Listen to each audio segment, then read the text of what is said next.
Bismillahirrahmanirrahim. Alhamdulillah, wassalatu wassalamu ala Rasulillah wa ala alihi wa sahbihi. Amma ba'd. Rabbi shrah li sadri wa yassir li amri wahlul 'uqdatan min lisani yafqahu qawli. Assalamu alaykum wa rahmatullahi wa barakatuh. আশা করি আপনারা সবাই ভালো আছেন। সবাইকে ধন্যবাদ। জাযাকুমুল্লাহু খাইরান। আপনারা এত সময় ধরে অপেক্ষা করেছেন।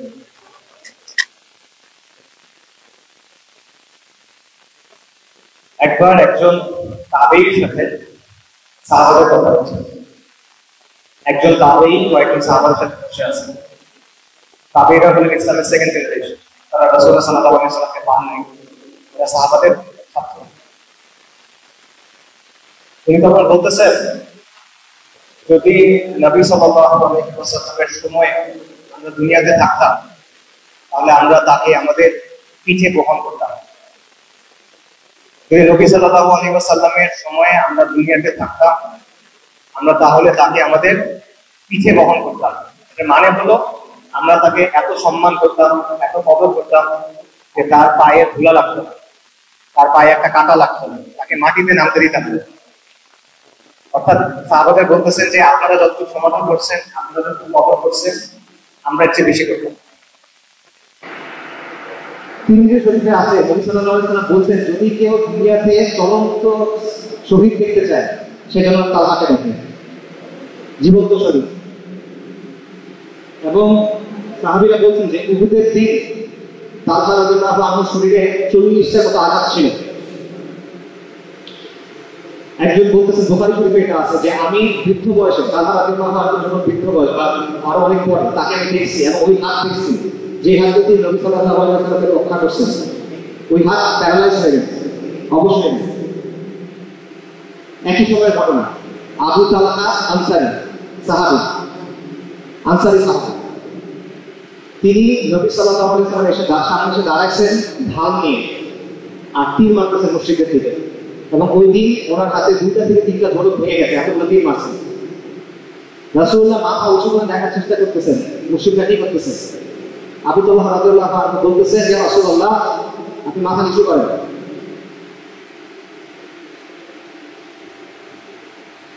ইয়া রাসূলুল্লাহ, আপনি মাথা নিচু করেন, তাতে তীর আপনার গায়ে লাগবে।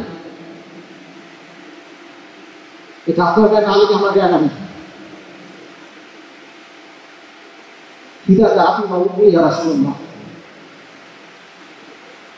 আপনার জন্য আমার পিতা এবং মাথা কুরবান হোক, ইয়া রাসূলুল্লাহ। রাসূলুল্লাহকে সাহাবী বলতেছেন, পিতাকে আপনি কাউকে, আর রাসূলুল্লাহকে সাহাবীর জন্য এই কথা বলছেন। ওই দিনে উহুদের একই সময় ঘটনা, সাহাবী আবু ওয়াক্কাস রাদিয়াল্লাহু আনহু এক এক করে তীর ছুঁড়তেছেন এবং রাসূলুল্লাহ তখন বলছেন, ইয়া সাদ, তুমি তীর ছোড়ো, ফিদাকা আবি ওয়া উম্মি। রাসূলুল্লাহ সাহাবীকে বলতেছেন যে তোমার জন্য আমার পিতা এবং মাতা কুরবান হোক। এবং সাহাবীরা বলছেন যে ওই দিন এবং ওই ব্যক্তি ছাড়া আর কারো জন্য রাসূলুল্লাহ এটা বলেন। উহুদের আরেকটা ঘটনা শুনুন। এই সাহাবীর নাম সাদ ইবনে রবি রাদিয়াল্লাহু আনহু, আনসারী সাহাবী। যায়েদ বিন সাবিত রাদিয়াল্লাহু আনহু বলতেছেন যে উহুদের দিন রাসূলুল্লাহ আমাকে বলতেছেন যে তুমি গিয়ে সাদের সাথে কথা বলো, সাদের কি অবস্থা দেখো, তাকে আমার সালাম দাও এবং তাকে বলো যে রাসূলুল্লাহ জিজ্ঞেস করছেন আপনি এখন কি অবস্থায় আছেন। যায়েদ বিন সাবিত আমাকে খুঁজতেছেন রাদিয়াল্লাহু আনহু, খুঁজতে গিয়ে দেখেন মৃতদেহ পড়ে আছে, ওইখানে সাদ ইবনে রবি পড়ে আছে, তার তিনি সূক্ষ্মতার উপর আঘাতের চিহ্ন এবং ওই মারা যাওয়ার অবস্থা।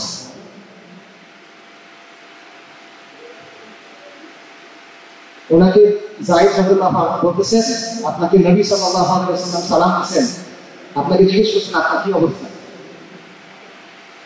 সাদ রাদিয়াল্লাহু আনহু সালামের জবাব দিয়েছেন যায়েদ এবং বলছেন যে নবী সাল্লাল্লাহু আলাইহি ওয়াসাল্লামকে আবার সালাম দিলেন, আমার কি অবস্থা, আমি জান্নাতের সুঘ্রাণ পাচ্ছি, আমি জান্নাতের খুশবু পাচ্ছি।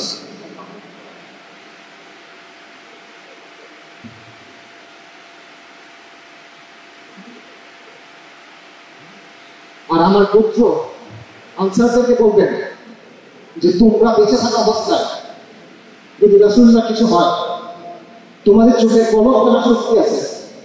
এই অবস্থায় যদি তারা রাসূলুল্লাহ সাল্লাল্লাহু আলাইহি ওয়াসাল্লাম পর্যন্ত পৌঁছায়, তাহলে আল্লাহর দরবারে তোমাদের কোনো ওজন থাকবে না। মারা যাচ্ছে সাহাবী, তখন এই কথা বলতেছে। এটা হলো সাহাবায়ে কেরাম রাদিয়াল্লাহু আনহুম রাসূলুল্লাহকে কিভাবে ভালোবাসছেন, কিভাবে সম্মান দিয়েছেন, কিভাবে রক্ষা করছেন, কিভাবে মর্যাদা দিয়েছেন। আমাদের চোখের পলক যতদিন পড়ে, ততক্ষণ যদি রাসূলুল্লাহ কিছু হয়, আল্লাহর সামনে আমাদের কোনো ওজন নেই।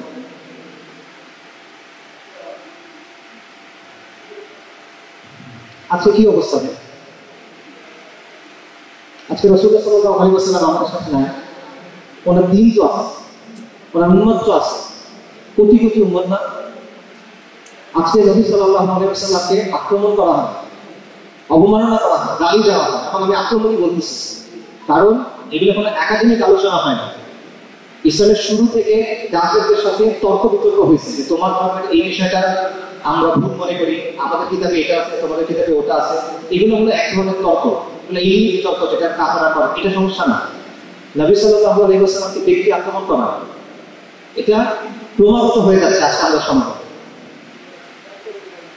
আমরা কি করব? এগুলো নতুন কিছু না। আজকে থেকে 100 বছর আগে এই ঘটনা ঘটছে। আপনারা জানেন যে গাজী ইলমুদ্দিনের নাম আপনারা শুনছেন, আব্দুল্লাহ খানের নাম শুনছেন, আমির আহমেদের নাম শুনছেন।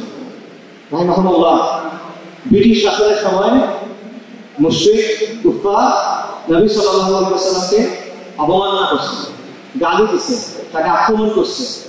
তখন মুসলিমরা এটা প্রতিবাদ করছে, উলামায়ে কেরাম আন্দোলন করছে, এবং তারা বারবার সরকারের কাছে গিয়ে বলছে যে আপনারা এটা বিচার করেন।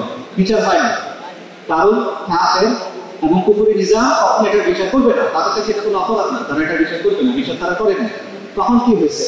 তখন এই আল্লাহ বান্দা, এই গাজী কর্তৃক, এই আব্দুল্লাহ এই আমির আহমেদ, তারা এই শাসনের রাসূলদেরকে হত্যা করছে আন্দোলনে। এবং পরবর্তী কি হয়েছে? তাদেরকে ওই আইন, যে আইন ছিল সেই আইনে তাদেরকে বিচার করা হচ্ছে, তাদেরকে মৃত্যুদণ্ড দেওয়া হয়েছে। এবং আজকেও এক্স্যাক্টলি সেই জিনিসটা হচ্ছে। আমাদের সমাজে বারবার নবী সাল্লাল্লাহু আলাইহি ওয়াসাল্লামকে আক্রমণ করা হচ্ছে, অবমাননা করা হচ্ছে, গালি দেওয়া হচ্ছে। আপনার রাষ্ট্র বলেন, রাজনৈতিক দল বলেন, মিডিয়া বলেন, সুশীল সমাজ বলেন, কেউ এটা নিয়ে কিছু করে না। যারা অবমাননা করে, অবমাননার সময় তারা চুপ থাকে। আর যখন এটা কোনো প্রতিক্রিয়া হয়, যে প্রতিক্রিয়া হবে, তখন তারা এসে মুসলিমদেরকে শাসন, তারা এসে মুসলিমদেরকে বিচারের জন্য নিয়ে যায়। তারা এসে বলে যে তোমরা অতি আবেগী, তোমরা উগ্র, তোমরা জঙ্গি, তোমরা মধ্যযুগীয়, এই কথাগুলো তারা এসে বলে। এই পরিস্থিতি কোনোভাবে মেনে নেওয়া সম্ভব না। এই পরিস্থিতিটা কোনোভাবে মেনে নেওয়া সম্ভব না, কারণ এটা এমন একটা বিষয় যেটা আপনার ইমানের মূলের সাথে সম্পর্কিত। যদি কোনো সমাজে নবী সাল্লাল্লাহু আলাইহি ওয়াসাল্লামকে গালি দেওয়া স্বাভাবিক হয়ে যায়, তাহলে ওই সমাজে ইমান কিভাবে থাকে? ইমাম মালিকের একটা বল আছে, উনি বলছেন যে নবীকে যদি গালি দেওয়া হয়, তাহলে ওই উম্মতের বেঁচে থেকে ফায়দা থাকে। এই কারণে অবমাননার ক্ষেত্রে ইসলামের হুকুম, অবমাননার ক্ষেত্রে ইসলামের হুকুম হলো যে অবমাননা করবে তার শাস্তি মৃত্যুদণ্ড।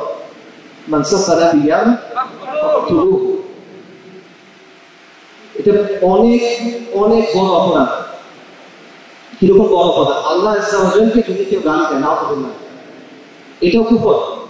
কিন্তু এই ক্ষেত্রে তার তওবা গ্রহণ করার সুযোগ আছে। কিন্তু যদি নবী সাল্লাল্লাহু আলাইহি ওয়াসাল্লামকে গালি দেওয়া হয়, তাহলে তার তওবা গ্রহণ করা হবে কিনা, এটা নিয়ে ইখতিলাফ আছে। ইমাম মালিক বলছেন, তাকে বলা হয়েছে যে কেউ যদি গালি দেয়, তাহলে তাকে হত্যা করতে হবে। যদি তওবা করতে চায়, তিনি বলছেন তাকে তওবা করার সুযোগ দেওয়া হবে না। তার তওবার বিষয়ে তার আল্লাহর সাথে আমরা সুযোগ করি। ইমাম আহমেদ রাহিমাহুল্লাহ দিয়েছেন, এটা নিয়ে বিস্তারিত আলোচনা আছে। শেখ ইসলাম ইবনে তাইমিয়া রাহিমাহুল্লাহ আস-সারিম আল-মাসলুল আলা শাতির রাসূল, বিস্তারিত আলোচনা আছে। তো এই যে মৃত্যুদণ্ড শাস্তি, এই শাস্তি কে প্রয়োগ করবে? শাসক প্রয়োগ করবে, মুসলিম শাসক। শাসক যদি প্রয়োগ না করে, তাহলে সে মুসলিমদের সামনে এবং আল্লাহর সামনে তাই থাকে। শাসক এটা করতেছে না, এই অবস্থায় কোন মুসলিম যদি গিয়ে এই শাস্তি বাস্তবায়ন করে তাহলে কেন সে অপরাধ করছে? সেগুলো অপরাধ করে না, কারণ সে ওই কাজটা করছে যেটা শরীয়তের সুস্পষ্ট বিধান। যেহেতু এটা বাস্তবায়ন হচ্ছিল না, সে এই বাস্তবায়ন করে দিচ্ছে, এর জন্য এই কাজটার জন্য তার শাস্তি হবে না। সে এটাকে মেরে ফেলছে, এর জন্য তার কখনো শাস্তি হবে না, সে একটা প্রশংসিত কাজ। তবে শাসক চাইলে সে যেহেতু শাসকের কাজটা নিজে আর করাই করে ফেলছে, এই জন্য ডিসিপ্লিনারি অ্যাকশন দিতে পারে, তাকে ফাইন করতে পারে বা হালকা সাজা দিতে পারে। এটা তাকে মেরে ফেলার কারণে, মেরে ফেলার কাজটা সমস্যা নেই। সমস্যা হলো এটা শাসকের করার তুমি করছো। এটা কোন শাসক করবে? এটা করবে ওই শাসক যে আল্লাহ শরীয়ত দিয়ে শাসন করে, যে কোরআন এবং সুন্নাহ দিয়ে শাসন করে। এটা ওই শাসক না যে ব্রিটিশদের আইন দিয়ে শাসন করে। এটা ফিরিঙ্গিদের আইন দিয়ে শাসন করে সাদা চামড়ার লোকের জন্য না, এটা ফিরিঙ্গিদের আইন দিয়ে শাসন করা বাদামি চামড়ার লোকের জন্য না। ইসলামের শরিয়া দিয়ে যে শাসন করে আর গায়রুল্লাহর আইন দিয়ে যে শাসন করে, দুজন সমান না। ইসলামী শাসক আর তাগুত সমান না। কিন্তু এই যে বিষয়টা যে শাসকের শাস্তি হলে তাকে হত্যা করা হবে এবং প্রয়োজনে মুসলিমরা নিজের হাতে এই দায়িত্ব তুলে নেবে, এই জিনিসটা পশ্চিমারা বোঝে না। এবং আমাদের সমাজে যারা সেকুলাররা আছে, আমাদের সুশীল সমাজ আছে, এরাও বোঝে না বা বুঝতে চায় না। কেন চায় না? একটা সময় মানে এটা না চাওয়ার কারণ হলো দিন। আসলে তাদের দিন একটা, আপনার দিন, তাদের দিন একটা, আপনার দিন একটা। এটা পশ্চিমাদের জন্য সত্য, সেকুলারদের জন্য সত্য। একটা সময় পশ্চিমে জীবনের ক্ষেত্র ছিল ধর্ম, তাদের ধর্ম, এটা তাদের একটা সবচেয়ে গুরুত্বপূর্ণ বিষয় ছিল। পরবর্তীতে নানা কারণে তাদের সমাজে, তাদের শাসনে ধর্মের গুরুত্ব কমে গেল। তাদের কাছে এখন সবচেয়ে গুরুত্বপূর্ণ হলো মানুষ।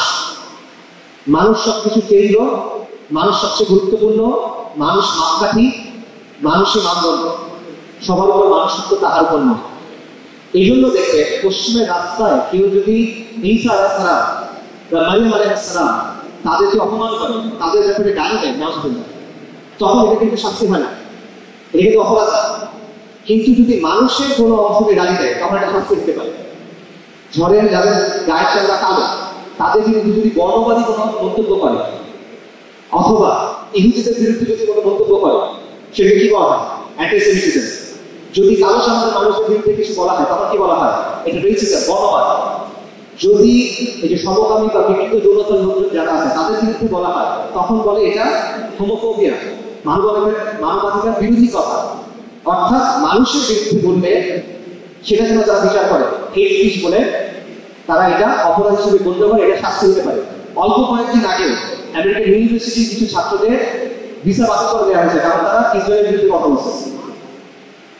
মানুষের বিরুদ্ধে কথা বললে তারা একটা শাস্তি দিবে। কিন্তু ঈসা আলাইহিস সালাম যাকে তারা ইবাদত করে, অনেকে মারিয়াম আলাইহিস সালাম যাকে তারা ইবাদত করে, তার বিরুদ্ধে বললে তারা এটাকে অপরাধ মনে করে না। কেন? কারণ তাদের মানদণ্ডটা বদলা গেছে। তাদের কাছে সবচেয়ে গুরুত্বপূর্ণ বিষয় দিন না, তাদের কাছে সবচেয়ে গুরুত্বপূর্ণ বিষয় হলো মানুষ।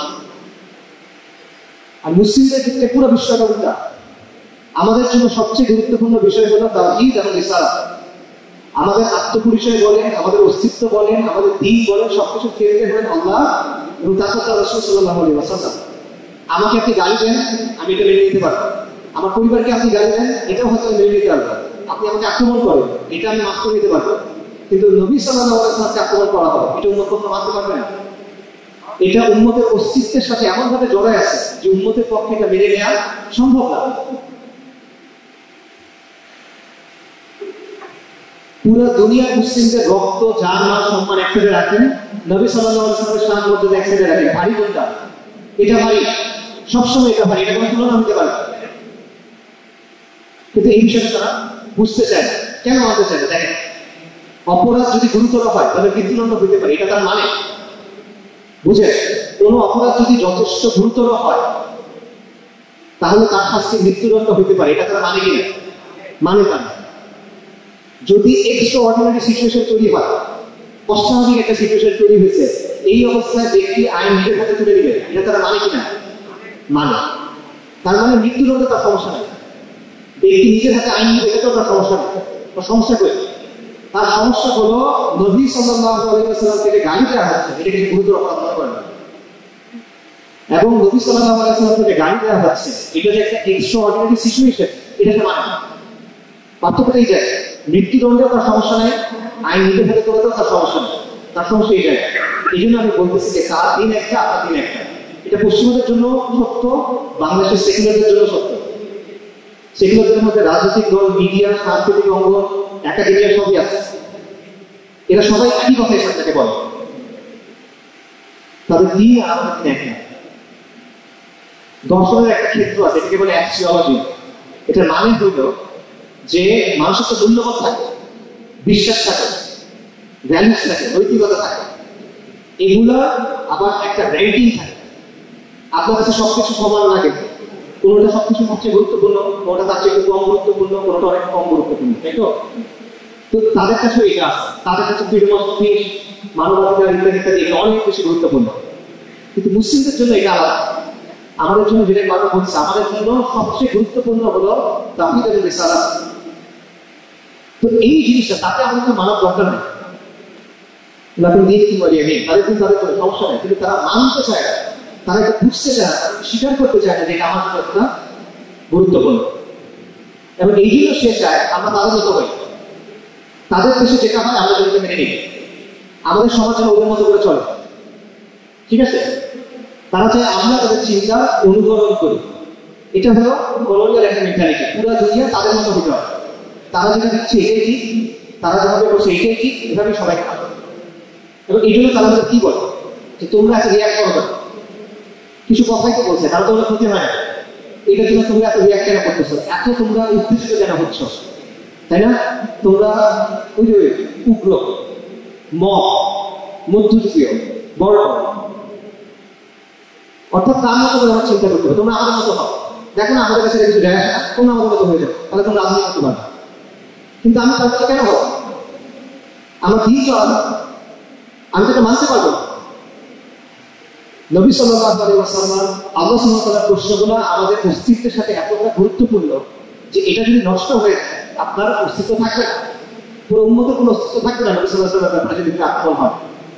তো আমি কতটুকু ভালোবাসবো, আমি সবচেয়ে বেশি কাকে বেশি ভালোবাসবো, আমি কার জন্য কুরবানি করবো, কতটুকু কুরবানি করবো, এটা তুমি আমার ঠিক করে দিবা।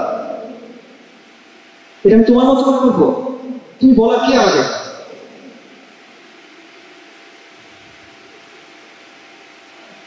এই জন্য এই ব্যাপারটা তারা মানতে চায়, মানুষের সেকুলারদের কথা, মানুষের রাষ্ট্রের কথা, বাংলাদেশের আইন আদালতের কথা, বাংলাদেশের মিডিয়ার কথা, তারা এটা মানতে রাখে না। কিন্তু তারা কিন্তু অবমাননা বুঝে। দেখেন জাতীয় পতাকা, আদালত, সংবিধান, এগুলো অবমাননা হয় না?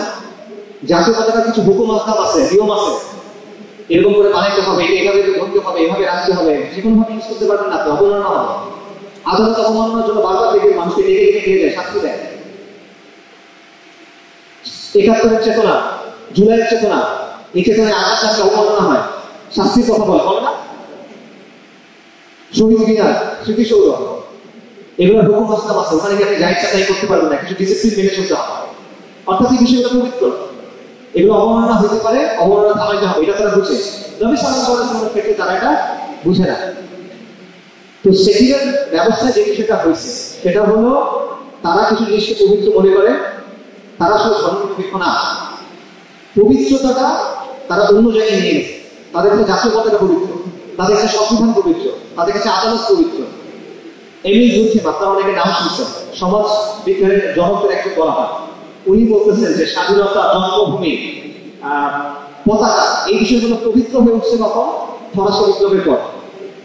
আমেরিকার আরেক সমাজ বিজ্ঞানী আছে রবার্ট মেলা, উনি বলতেছেন দেশ, জাতি, জাতীয় শহীদ, জাতীয় মুক্তি, এই বিষয়গুলোকে আজকাল এত বেশি ভক্তি করা হয়, এত বেশি শ্রদ্ধা করা হয়, এগুলোকে এমন ভাবে এগুলোর সাথে ট্রিট করা হয় যে এগুলো একটা ধর্ম হয়ে গেছে।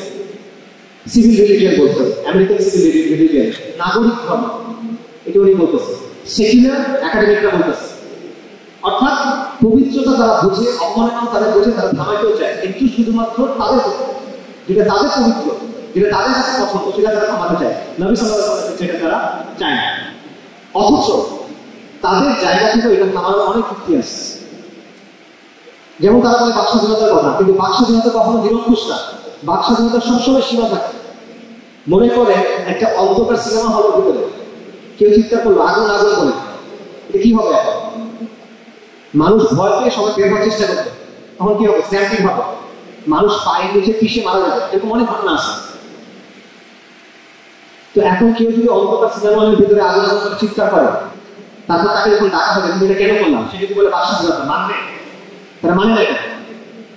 আপনি যদি আমেরিকার যারা আফ্রিকান আমেরিকান বলা হয়, কালো চামড়ার যারা, তাদের এলাকায় গিয়ে, তাদের পাড়া মহল্লায় গিয়ে তাদেরকে নিগ্রো বলে বা নিগার বলে, তখন তারা তাকে পিঠে মেরে ফেলতে পারে, তারা তাদের মার্গস্য মেরে ফেলতে পারে।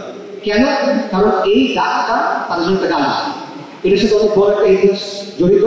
যখন তারা এই কথাগুলো শোনে, এটার একটা ভায়োলেন্ট প্রতিক্রিয়া হয়, সহিংস প্রতিক্রিয়া হয়, এবং এই বিষয়টা আমেরিকান আইনে তারা মানে। তারা বলে যে এমন কিছু কথা আছে, এমন কিছু শব্দ আছে, এমন কিছু ভাষা আছে যেগুলো উদ্দেশ্য প্রণোদিতভাবে ব্যবহার হয়, এবং এগুলো যখন ব্যবহার হয় তখন মানুষের মধ্যে সহিংস প্রতিক্রিয়া হয়। এবং এই কারণে সংবিধানের মধ্যে বাক স্বাধীনতার যে সুযোগ আছে, এই কথাগুলো সেটার মধ্যে পড়বে না। এটা আমেরিকার আইনের মধ্যে আছে, এটা ফাইটিং ওয়ার্ডস ডক্ট্রিন বলা হয়। 1942 সালে আমেরিকার এক আদালতের রায় আছে, খুলে দেখতে পারে, এটা বাস্তব। এখন এই একই জিনিসটা আপনি বাংলাদেশের মধ্যে চিন্তা করতে পারেন মুসলিম সমাজের ক্ষেত্রে, তাদের জায়গা থেকে, যে এই বিষয়টা এমন একটা ব্যাপার, নবী সাল্লাল্লাহু আলাইহি ওয়াসাল্লামকে আক্রমণ করে, যে এটা যখন ঘটে তখন একটা সহিংস প্রতিক্রিয়া হয়, সমাজের মধ্যে অরাজকতা হয়, সমাজের মধ্যে বিশৃঙ্খলা হয়। আপনি যদি জননিরাপত্তা চান, আপনি যদি চান যে সমাজের মধ্যে শৃঙ্খলা বজায় যাক, তাহলে আপনার উচিত এটা বন্ধ করা। আপনি এটাকে যৌক্তিক মনে করেন বা না করেন কোনো যায় আসে না। আপনি মনে করতে পারেন এটা অযৌক্তিক, আপনি মনে করতে পারেন যে মুসলিমরা পাগল, আপনি মনে করতে পারেন যে মুসলিমরা কি বুঝতেছেন, কিছু যায় আসে না। এই জিনিসটা ঘটবে, তাই এটা যেন না ঘটে সেটা ব্যবস্থা আপনাকে নিতে হবে। তারা চাইলে করতে পারে, কিন্তু তারা এটা করে না। এবং এমন একটা অবস্থা তারা তৈরি করছে যেখানে আপনার সাথে আর কোনো অপশন নেই। বাংলাদেশে বারবার নবী সাল্লাল্লাহু আলাইহি ওয়াসাল্লামকে গালি দেওয়া হচ্ছে, অবমাননা করা হচ্ছে। যখন এই কাজগুলো হচ্ছে তখন মিডিয়া বলেন, রাজনৈতিক দল বলেন, রাষ্ট্র বলেন, আদালত বলেন, আইন বলেন, প্রশাসন বলেন, কেউ কিছু করে না। যখন হয় তারা কিছু করে না। যখন মুসলিমদের একটা প্রতিক্রিয়া দেখায়, তখন তারা মুসলিমদের থামাইতে আসে।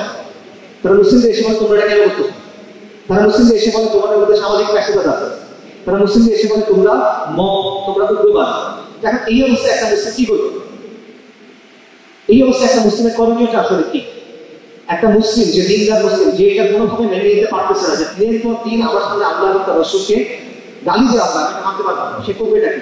একটা অপশন হলো সে কিছু করবে না, সে বাসায় বসে বসে ঘাটাঘাটি করবে, অথবা সে এটা ভুলে থাকার চেষ্টা করবে। আরেকটা হলো সে আন্দোলন করার চেষ্টা করবে, প্রতিবাদ করার চেষ্টা করবে, সে রাষ্ট্রকে চাপ দেওয়ার চেষ্টা করবে।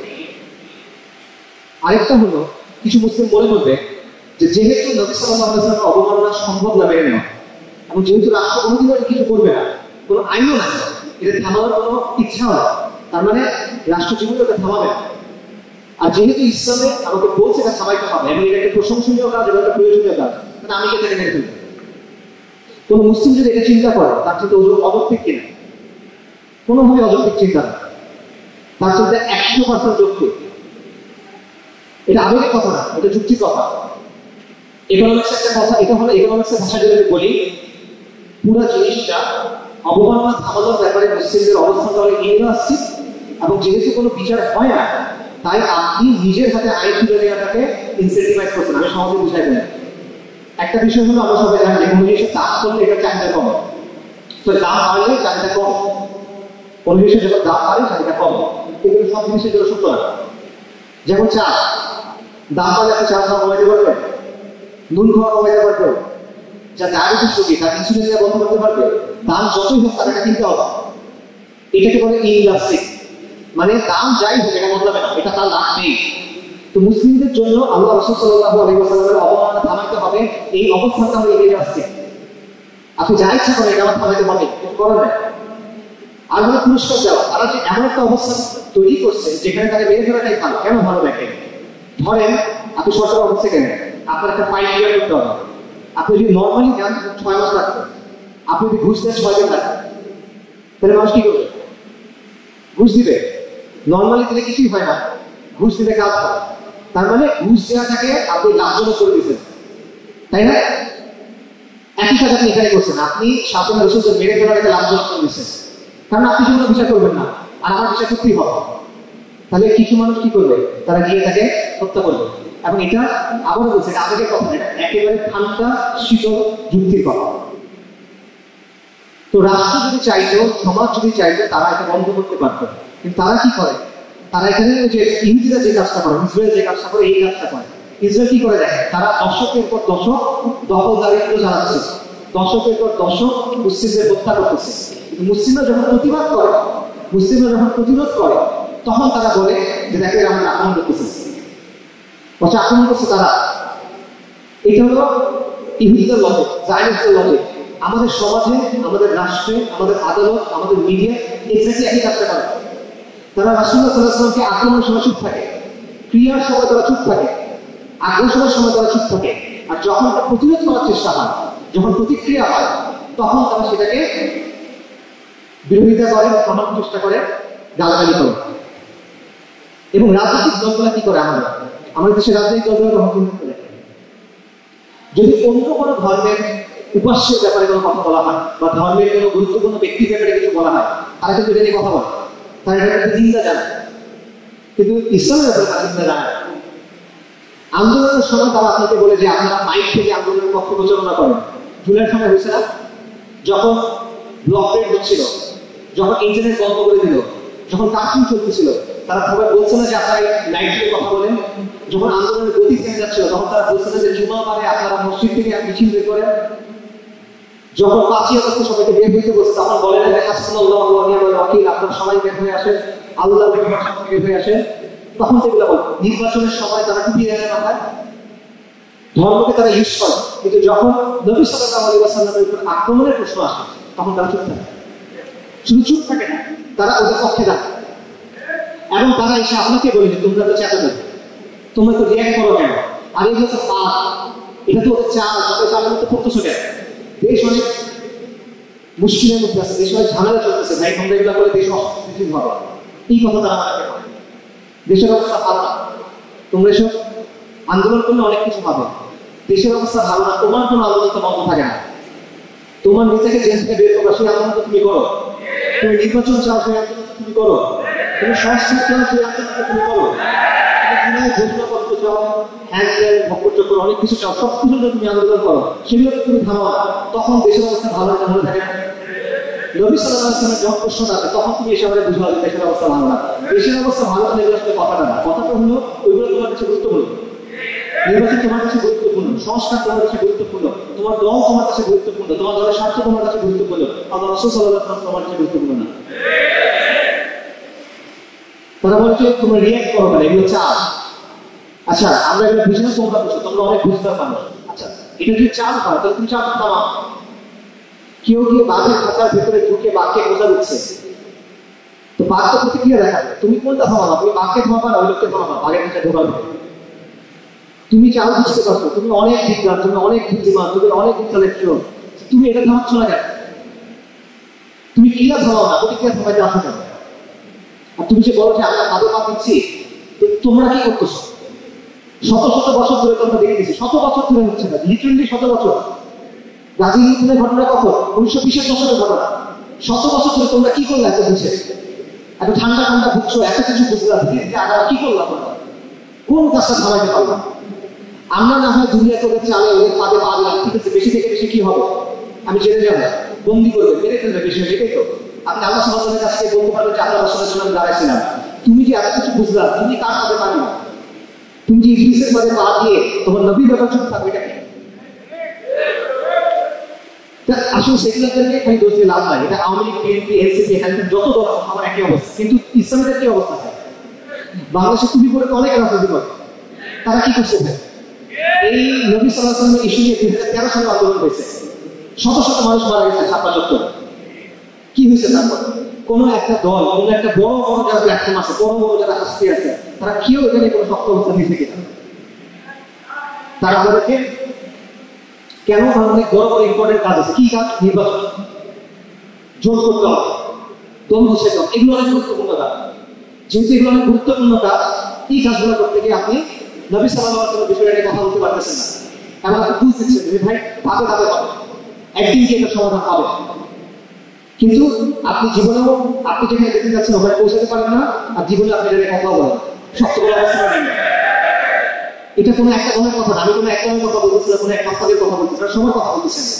আমার দেশে টিভিতে অনেক মানুষ রাজনীতি করে, আমার দেশে এই যে ওয়াজ করে বক্তব্য দিয়ে অনেক মানুষ দুনিয়া কামায়, কিন্তু যখন দিনের সবচেয়ে বেশি গুরুত্বপূর্ণ বিষয়ের কথা আসে তখন তারা চুপ, তখন কথা বলে না। দিন যায় জিতেছে। তো এই পুরো সমস্যা মূল কারণটা কি হয়? মূল কারণটা হলো গায়রুল্লাহ রায়। মূল কারণটা হলো সেকুলার শাসন ব্যবস্থা। এই জিনিসটাকে সবাই মেনে নিচ্ছে, এই জিনিসটার ভেতর দিয়ে সবাই কাজ করতে চায়, এই কারণে তারা এটা কিছু করতে পারে। কারণ তারা এটার মতো চিন্তা করতেছে। কাফেররা শিখাই গেছে যে এটা গুরুত্বপূর্ণ না, সেকুলাররা মনে বুঝছে, সেকুলাররা মুখস্থ করে দিচ্ছে এটা গুরুত্বপূর্ণ না, সেকুলারদের কাছ থেকে ইসলামিক কথা শিখছে যে ভাই এটা এখন চুপ থাকো, পরে একসঙ্গে এটা কাজ হবে। একই তো কথা, তার কাছে এটা এক নম্বর প্রায়োরিটি না, এই হলো বাস্তবতা। তো যতদিন পর্যন্ত এই সেকুলার ব্যবস্থা থাকবে, এই গায়রুল্লাহ আইন থাকবে, এই কুফরি নিজাম থাকবে, আলটিমেটলি নবী সাল্লাল্লাহু আলাইহি ওয়াসাল্লামের অবমাননার যে বিষয়টা, যেটা আমাদের কাছে সবচেয়ে প্রিয় যে বিষয়, সবচেয়ে গুরুত্বপূর্ণ যে বিষয়, এটা কোনো সমাধান হবে না। যতদিন পর্যন্ত এই কুফরি নিজাম থাকবে, আল্লাহর বিধান আসা পর্যন্ত আসলে কোনো মূল সমাধান নাই। এর আগ পর্যন্ত কি হবে? এরকম কোনো ঘটনা যখন ঘটবে, ওরা দেখবে, দেখে চুপ থাকবে। আর বড় বড় যেসব ইসলামিক প্ল্যাটফর্ম আছে, দল আছে, তাদেরকে বলতে যে তোমরা এখানে চুপ থাকো, তোমরা নির্বাচনে ফোকাস করো, নির্বাচনে এইটা হবে সেটা হবে, আসো আমরা দেখি কি করা যায় ইত্যাদি ইত্যাদি, তারা এখানে চুপ থাকবে। এবং যেহেতু কেউ কথা বলবে না, মিডিয়াতে এই বিষয়গুলো আসবে না, জাতি এখানে আলোচনা করবে না, রাস্তায় কেউ এখানে কথা বলবে না, তাই কিছু মানুষ এখানে আন্দোলন প্রতিবাদ করবে, কিন্তু একসময় এটা সবাই ভুলে যাবে। এটাই তো ঘটতেছে ভাই। আমি নিজে তো দেখতেছি 2013 সালের কাছে 2025 সাল 12 বছর ধরে দেখতেছি কোন পরিবর্তন হয়নি, একই জিনিস ঘটতেছে বারবার। ব্রিটিশ রাজ থেকে শুরু করে পাকিস্তানের সময় বলেন, বাংলাদেশের সময় বলেন, একই জিনিস চলমান, চলতেছে চলতেছে চলতেছে, কোনো শেষ নাই। আর কত? কারণটা হলো এটা কোনো একটা দলের বিষয় না, এটা আওয়ামী লীগের বিষয় না, আমি বলে গেছি এগুলো বন্ধ হয়ে যাবে না, এটা কোনো দলের বিষয় না, এটা সেগুলো শাসনের বিষয়, সেগুলো চিন্তার বিষয়, সেগুলো চিন্তা এই বিষয়টাকে হালকা করে দেখা। এটা সমাধান কি? দীর্ঘমেয়াদের সমাধান ইসলামী শাসন, এটা ছাড়া আসলে কোনো সমাধান নেই। কিন্তু তার আগে এই ইসলামী শাসন তো দীর্ঘমেয়াদের শাসন, আপনার সবাই এটা মানে মনে তামান্না আছে, কিন্তু বাস্তবতা সময় লাগবে। 2 বছরের মধ্যে আস্তে আস্তে করে আপনি মনে করেন না, 10 বছর 20 বছর 50 বছর যে সময় লাগবে, তার আগ পর্যন্ত আপনি কি করবেন? তার আগ পর্যন্ত আপনার সামনে বারবারই ঘটনা ঘটবে, আপনি চুপ করে থাকবেন, কিছু করবেন না। আপনার হাতে অপশন কি আসলে? অপশন ছিল তো 4টা অপশন আছে। একটা হলো কিছু না করা, একটা হলো রাষ্ট্রের কাছে বিচার চাওয়া, একটা হলো নিজে বিচার করা, একটা হলো প্রতিবাদ করা, আন্দোলন করা। এই 4টা জায়গায় আপনার অপশন নেই, আমার জানা আছে না। প্রথম দুটো কোনো অপশন না, মুমিনের জন্য প্রথম দুটো কোনো অপশন না। কোনো মুমিন নবী সাল্লাল্লাহু আলাইহি ওয়াসাল্লামের উপর এভাবে আক্রমণ হচ্ছে, গালি হচ্ছে, এটা চুপ করে থাকতে পারবে, তার নিশ্চয় থাকার সুযোগ নেই। আর দ্বিতীয়টা, যদি কেউ করে তার মস্তিষ্ক বিকার করতে, কারণ এই শাসন ব্যবস্থা 100 বছর এটা বিচার করে নাই, আরো 100 বছর পরে এটা বিচার করবে না। তাকে বারবার করে তার কাছে বিচার চাচ্ছে, আপনি বলতেছে তোমার বলো কিছু বড় দরকার নেই, দেখো বিচার চাচ্ছি সেটা হবে, এটা যদি আপনি বিশ্বাস করেন আপনি করতে পারেন, আমি এটা বিশ্বাস করতে রাজি না। তাহলে আপনার তো অপশন হলো 3 আর 4। আপনি ঈদের বিচার নিজের হাতে করবেন, অথবা আপনি সমাজে এমন প্রেশার ক্রিয়েট করবেন যাতে ওরা বাধ্য হয় এটাকে চেষ্টা করতে। এটা মানে কিছু নাই, এবং এটার মধ্যে নিজের হাতে বিচার করা এটাই শ্রেষ্ঠ। মুহাম্মদ মাসলামা রাদিয়াল্লাহু আনহু যেটা করছেন এটাই শ্রেষ্ঠ। এই বাস্তবতায় যখন ইসলামী শাসন থাকে তখন ভিন্ন কথা, কিন্তু তাগুতের উপরে আপনি ইসলামী শাসনের বিধান আরোপ করতে পারেন না। 100 বছর ধরে এটা বিচার করে নেই, আপনি আমাকে এই বিষয়ে বুঝতে লাভ লাগে, আপনি এই কাজের কাছে বিচার কাছে সে বিচার করবেন। কাজেই বিচার করা, যে যদি কেউ এটা করে তারা আমাদের মাথার উপর, তারা প্রশংসিত। তবে এখানে একটা বাস্তবতা বুঝতে হবে, এই কাজটা কতজন মানুষ করে? ঐতিহাসিক বাস্তবতা হলো এই কাজটা 1% মানুষও করে না। তো বাকি যারা আপনারা আছে, আপনার মধ্যে যারা করেন আলহামদুলিল্লাহ আপনারা করেন, কিন্তু বাকি যারা আছে তারা কি করে?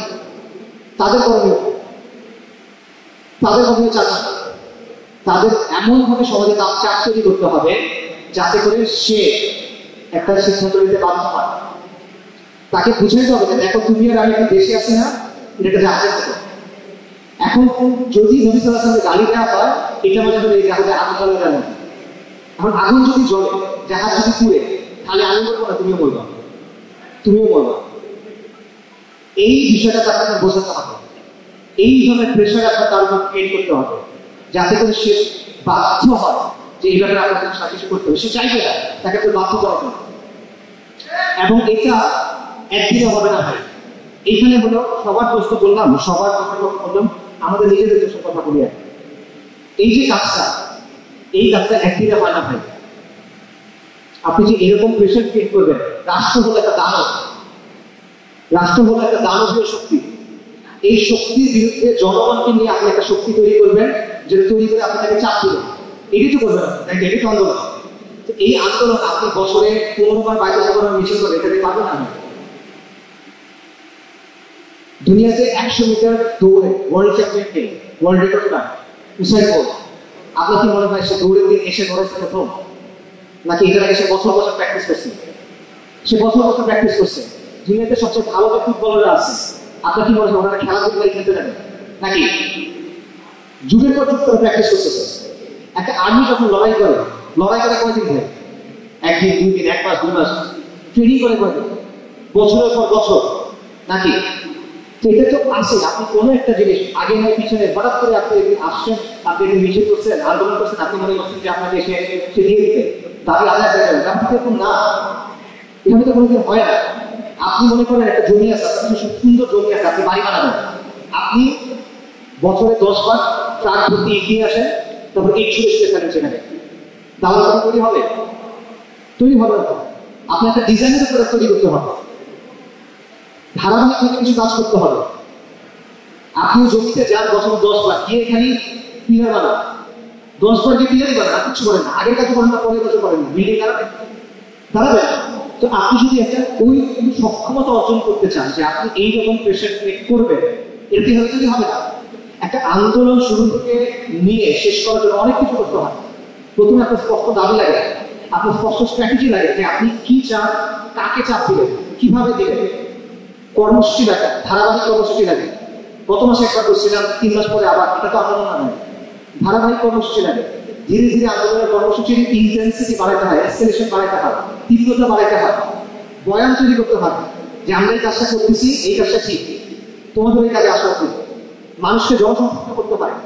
আপনার আন্দোলনের সাধারণ মানুষকে আপনি আনেন নাই, সে তো মুসলিম, সে তো আসবে, তাকে বুঝাইলেন, আপনি বুঝান নাই কেন? আপনি নিজের মানুষের জন্য সন্তুষ্ট আছেন, হবে না তো? জনশক্তি আপনার অর্জন করতে হবে। আপনার ডিসিপ্লিন লাগবে, ফ্লেক্সিবিলিটি লাগবে। এই জিনিসপত্রগুলো রাতারাতি তৈরি হবে না, লম্বা সময় ধরে আপনার তৈরি করতে হবে। শুধুমাত্র আপনি একটা ইস্যু ভিত্তিক আন্দোলনের চিন্তা করতে পারবেন না। একটা ইস্যু ভিত্তিক আন্দোলনের যে সম্পর্ক, তারা সফল হবে যারা আগে থেকে এই জিনিসগুলো শিখছে, যারা আগে থেকে এই জিনিসগুলো করছে, যারা আগে থেকে এই সক্ষমতা অর্জন করছে। এটা ছাড়া তো আপনি কোনোদিন এটা পারবেন না। এটা সম্ভব কিনা আপনারা কি মনে করেন এটা সম্ভব? একটা ইস্যু হবে, আমরা সবাই বাইরের দোকানে যাবো, বা আপনাদের এখানে বড় মসজিদ আছে, ওখানে গিয়ে আপনারা আন্দোলন করবেন, বিশাল মিছিল হবে, সরকার কিছু মামলা দিলে কেস হবে, শেষ। আবার একটা ইস্যু হবে, আবার করবেন, আবার হবে, আবার শেষ। এভাবে সমাধান হবে আপনার? একটা আন্দোলন কিভাবে শুরু থেকে শেষ পর্যন্ত যায়, এটার উদাহরণ আপনার চোখের সামনে আছে। কোটা আন্দোলন শুরু হয়েছে কি দিয়ে? ছোট একটা কোটা নিয়ে। কিন্তু যখন সে ধারাবাহিকভাবে কাজ করছে, ধারাবাহিক কর্মসূচি দিচ্ছে, এসকেলেশন করছে, জনগণকে সম্পৃক্ত করছে, বয়ান তৈরি করছে, এবং তারও যখন এক নির্দিষ্ট ভাবে প্রতিক্রিয়া করছে, তখন কি হয়েছে? আমি জাহিলিয়াতে যখন করছি। কিন্তু আমি বছরে বছর দুইবার তিনবার করে এটা করে দেবো, এটা কিন্তু আপনি সমাধান করতে পারবেন না। তো এই জিনিসটা করতে হবে। আপনি এগুলো কোনো কিছু না করে আপনি আশা করবেন যে আমি রাস্তায় নামবো আর আমাকে আমার হাতে এসে দিয়ে যাবেন, এই জিনিসটা হবে না। এই রাষ্ট্র আপনার বন্ধু না, এই রাষ্ট্র আপনার শত্রু। এই রাষ্ট্র আপনার পূর্বপুরুষদের বন্দি করতে, হত্যা করছে। আপনার যত আসামি আছে, সাইদ আহমেদ শহীদ থেকে শুরু করে, পৃথিবীর থেকে শুরু করে, ফরাজিস থেকে শুরু করে, ওলামায়ে দেওবন্দ থেকে শুরু করে, ওলামায়ে আহলে হাদিস থেকে শুরু করে, যত আসামি আছে তাদেরকে এই রাষ্ট্র কি করছে? আদর করছে, হত্যা করছে, জেলে পাঠাচ্ছে, টর্চার করছে। তা আপনি কেন মনে করছেন সে আপনার বন্ধু? সে কখন আপনাকে এগুলো দিবে না? তা আপনারা এগুলো যখন বলা হয় তখন ভাইরা বলে ভাই কেউ তো উদ্যোগ নেয় না, কেউ তো দায়িত্ব নেয় না, ভাই কেউ তো কাজ করে না। এটা আপনার জন্য ওজোর, এটা আপনার জন্য ওজোর। আপনি আল্লাহ কাছে কেউ দায়িত্ব নেন, আপনি বুঝছেন আপনি কি করছেন, আপনি কাজ করেন না কেন? যে এখন কেউ কাজ করতেছে না, আপনি বুঝছেন কাজ করতে হবে, কাজ আপনি করবেন। আরেকজনের উপর দিয়ে আপনি পাবেন না, পারবেন না আমার কাছ থেকে। যদি প্রতিষ্ঠিত ইসলামী দলগুলা কাজ না করে, যদি রাজনৈতিক দলগুলা কাজ না করে, আপনি বিকল্প শক্তি তৈরি করতে হবে। যদি রাজনৈতিক শক্তি কাজ না করে, আপনি সামাজিক শক্তি তৈরি করতে হবে। এটা কোনো বিকল্প নেই, কারণ এই ইস্যু থেকে আপনি কিছু করতে পারতেছেন না। তো এইখানে আছে আমাদের সমস্যা। আমাদের সমস্যা হলো কি, যে আমরা ধারাবাহিকভাবে কাজ করতে চাই না, আমরা সুশৃঙ্খল ভাবে কাজ করতে চাই না, আমরা ডেডিকেটেড ভাবে কাজ করতে চাই না। আমরা চাই যে একদিন আমি মিছিলে যাবো, গলা নবকুলা চিল্লাচিল্লি করবো, গলা ভেঙে যাবে ওই দিন, আমার পায়ে চেষ্টা করবো ওই দিন, তারপর আমি বাসায় এসে থাকবো। আমাদের সমস্যা হলে আমরা কর্মী হতে চাই না। আমাদের সমস্যা হলে আমি মুখাফির হবো, আমি বক্তা হবো, আমি নেতা হবো, রাইট? আমার ইস্তিহার আছে, আমার মাত্র সবার কাজ করতে হবে। আমরা ধারাবাহিকভাবে কোনো কাজ করতে চাই না। আপনি একটা সক্ষমতা অর্জন করার জন্য অনেক বোরিং কাজ করতে হয়, অনেক কঠিন কাজ করতে হয়। আপনারা যারা জিমে যান বা এক্সারসাইজ করেন, মাসল তৈরি হয় কি হবে? যখন আপনি বারবার শরীরকে কষ্ট দিচ্ছেন তখনই তো এটা হচ্ছে, নাকি? নাকি আরাম করলে হয়? বিছানায় শুয়ে থাকলে সিক্স প্যাক হয়ে যায়, নাকি? ঘন্টার পর ঘন্টা আপনি আপনার শরীরকে কষ্ট দিচ্ছেন, শরীর ব্যথা করতেছে, এটার মাধ্যমে তো শরীরের শক্তি অর্জন হয়। তা আপনি যদি ওই শক্তি অর্জন করতে চান, ওই আন্দোলন করতে চান, তাহলে আপনার এটা তৈরি করতে হবে। আপনি এটা করতে রাজি না, কিন্তু আপনি ফলাফল চান না। এটা হলো বাচ্চাদের মতো। আমার বাচ্চা সে যখন হা করে, সে মনে করে তার কাছে এসে খাবার নেই, কারণ তার জন্য দুনিয়াটা এরকম। সে যখন হা করে, তার মা তার বাবা তার মুখে খাবার দিয়ে দেয়। কিন্তু কোনো প্রাপ্তবয়স্ক পুরুষ যদি বাসায় বসে না করে যে আমার রিজিক আসবে, হবে এখানে রিজিক আসবে, তো আপনি আন্দোলনের ক্ষেত্রে কেন এভাবে চিন্তা করতেছেন? এত গুরুত্বপূর্ণ বিষয় আপনি কেন এভাবে চিন্তা করতেছেন? যাই হোক, যেটা বললাম কথা শেষ করি, যে সমাধান এটাই যে আপনার দীর্ঘমেয়াদের সমাধান হল ইসলামী শাসন, আর স্বল্প মেয়াদের সমাধান দুইটা।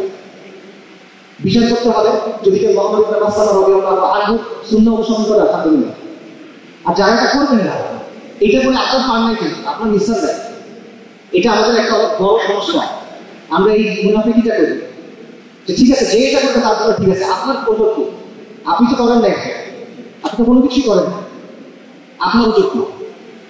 যে করবে আলহামদুলিল্লাহ, যে করবে না তার দায়িত্ব হলো তার স্বাস্থ্য এটা নিয়ে তার আন্দোলন করতে হবে, প্রতিবাদ করতে হবে, বিক্ষোভ করতে হবে। কারণ এটা এমন একটা বিষয় যেখানে আপনার পিছিয়ে আসার, সরাই আসার সুযোগ না। এটা একটা পুরো জিনিসটা অর্জিত হবে না, কিন্তু ইসলামের নিয়ম আছে, কোনো কিছু পুরো অর্জিত না হলে পুরোটা ছেড়ে দেয় না। এই কষ্টকর, এই কাজটা কষ্টকর, কিন্তু এই কষ্ট না করলে স্ট্যাটাসটা বদলাবে না। আপনি বড় হবেন, আপনার চুলে কাজ ধরবে, আপনি বাসে আপনার পরিবার পরিজন ফিরিয়ে থাকবেন, আর আপনার সমাজে নবী সাল্লাল্লাহু আলাইহি ওয়াসাল্লামকে গালি দেওয়া হবে না। তো এই জন্য যদি কষ্ট না করে, আর কিছু জন্য কষ্ট করবে, তাহলে আর কিছু আসতে বলার নেই। এটা পর্যন্ত কেউ না বুঝে আর কিছু বলার নেই। আমি আপনাদের কিছু কথা মনে করাই দিই, এই মানুষটা কে, যার নামে কাজগুলো আপনারা করবেন। সহিহ বুখারীর হাদিস, ইয়াউমুল কিয়ামা মানুষ যত পেরেশান হয়ে আছে, তারা পেরেশান হয়ে একজনের কাছে যাচ্ছে যে আল্লাহর কাছে আমাদের জন্য শাফাআত করেন, সুপারিশ করেন। মানুষ প্রথমে যাবে আদম আলাইহিস সালামের কাছে, গিয়ে বলবে যে আপনি তো মানে মানুষ যদি প্রথম, আমরা সবাই আপনার সন্তান, আপনি আল্লাহর কাছে সুপারিশ করেন, আল্লাহ আমাদেরকে, আমরা যেন আপনার সুপারিশ করেন। আদম আলাইহিস সালাম বলবেন, আমি আজকে আমার নিজের ব্যাপারে ভীত, ইয়া নাফসি ইয়া নাফসি। এভাবে মানুষ নূহ আলাইহিস সালামের কাছে যাবে, ইব্রাহিমের কাছে যাবে, মুসার কাছে যাবে, ঈসার কাছে যাবে আলাইহিস সালাম। সবাই একই কথা বলবে, আজকে আমি আমার ব্যাপারে ভীত, ইয়া নাফসি ইয়া নাফসি। তোমরা মুহাম্মাদের কাছে যাও সাল্লাল্লাহু আলাইহি ওয়াসাল্লাম। রাসূলুল্লাহ সাল্লাল্লাহু আলাইহি ওয়াসাল্লাম বলছেন যে আমি সেই ব্যক্তি যার সুপারিশ গ্রহণ করা হবে।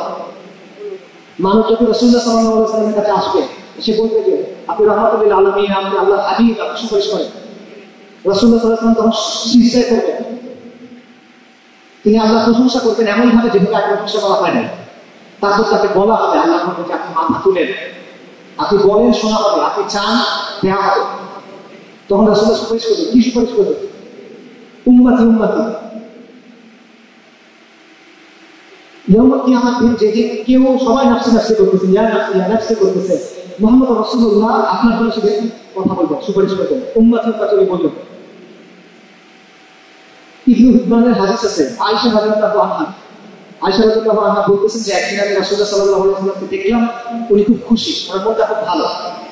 তখন আমি বললাম, ইয়া রাসূলুল্লাহ, আমার জন্য আল্লাহর কাছে দোয়া করুন। আল্লাহ যেন আপনি মাফ করবেন। রাসূলুল্লাহ দোয়া করলেন, আল্লাহ আয়েশার গুনাহ ক্ষমা করে দেন, আয়েশাকে মাফ করে দেন, তার অতীত ভবিষ্যতের গুনাহ ভুল তার প্রকাশ্য গোপন করুন। এটা শুনে মা আয়েশা খুব খুশি হয়েছেন, অনেক হাসতেছেন।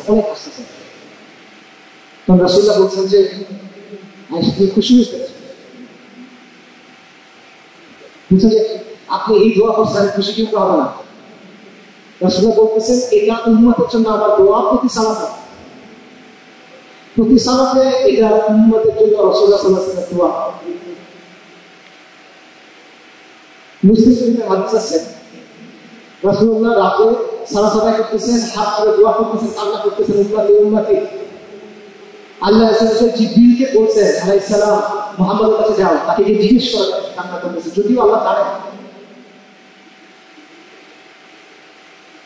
জিবরিল আলাইহিস সালাম এসে রাসূলকে জিজ্ঞেস করতেছেন, ইয়া মুহাম্মদ আপনি কেন কান্না করতেছেন? রাসূল বলছেন আমার উম্মতের জন্য কান্না করতেছি। আল্লাহ বলছেন জিবরিল আলাইহিস সালামকে, তুমি মুহাম্মদকে বলো সাল্লাল্লাহু আলাইহি ওয়াসাল্লাম আপনার উম্মতের ব্যাপারে আমি আপনাকে খুশি করব, আপনাকে কষ্ট দিব। এটা আপনার রাসূল। খুবাইব রাদিয়াল্লাহু আনহু তাকে মুশরিকরা ধরছে, কুরাইশরা তাকে ধরছে, মক্কার মধ্যে নির্যাতন করতেছে, তাকে মেরে ফেলবে, ওনার মৃত্যু নিশ্চিত। তাকে কুরাইশ এসে জিজ্ঞেস করতেছে, খুবাইব ভালো হতো না যদি মুহাম্মদ তোমার জায়গায় থাকতো, আর তুমি তোমার বাসায় থাকতা, তোমার ফ্যামিলির সাথে আরাম-আয়েশ করতা? খুবাইব রাদিয়াল্লাহু আনহু বলছেন আল্লাহর কসম, রাসূলুল্লাহ সাল্লাল্লাহু আলাইহি ওয়াসাল্লামের পায়ে একটা কাটা ফুটতো, এটা চেয়ে আমার এখান থেকে আমার কাছে কেউ।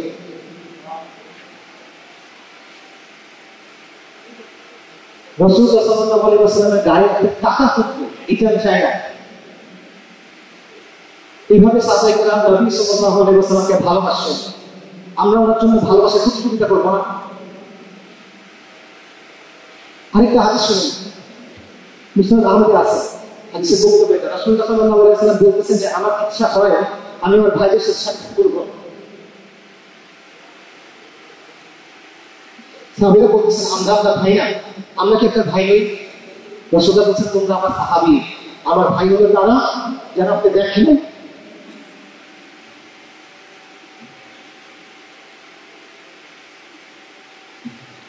আমার ভাই হলো তারা যারা আমাকে দেখে নাই, কিন্তু তারা আমার পরিমাণ আছে।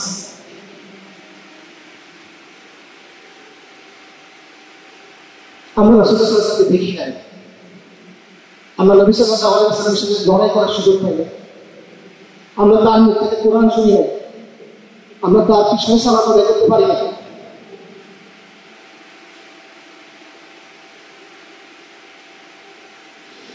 আমরা শুধু শুনছি, কিন্তু আমরা অনেকে এইভাবে ভালোবাসতেছি।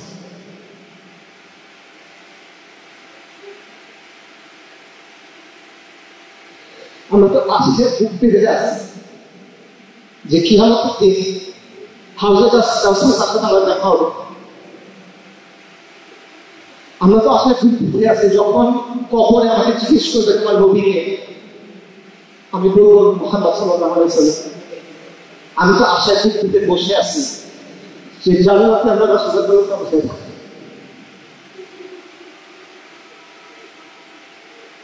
এই মানুষের জন্য করবেন الماهي الحاشر العقيد النبي الرحمة النبي المرحبا سيد المرسلين خاتم النبيين الصادق الأمين محمد صلى الله عليه وسلم।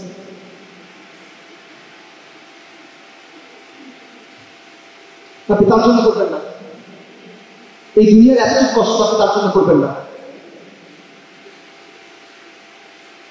আল্লাহ রাসূল আমরা যদি নিরাপদে থাকি, আর নবী সাল্লাল্লাহু আলাইহি ওয়াসাল্লামের পায়ে একটা কাটা ফোটার মতো একটা জিনিস হয়, আমাদের ওজনটা কি?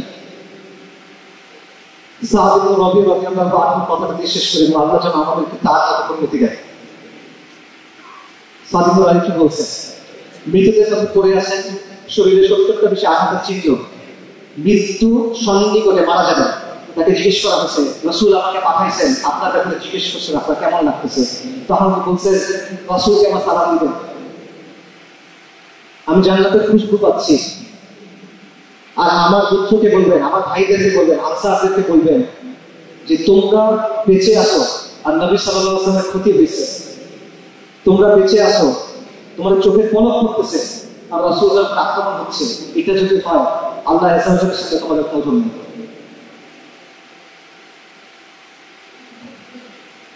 ঠিক আছে, আপনি বক্তব্য আমাদের কোনো জন্য আল্লাহ আল্লাহ সালাম আলাইকুম।